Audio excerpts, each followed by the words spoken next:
Ayaw niya na. Busog na ako. Hindi ako makakakain ito. Hilo na ako sa kabusugan.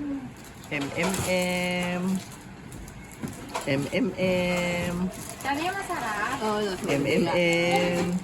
Nene, mamagay ka na ng mo.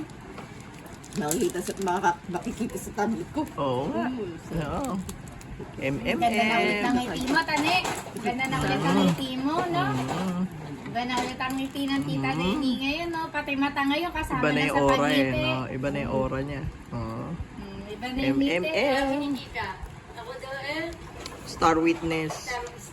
Naglista kasi si Attorney Lourdes kung sino-sino yung mga witness. Nilista yung mga kung sino yung pwedeng tawagin. Oo. Tapos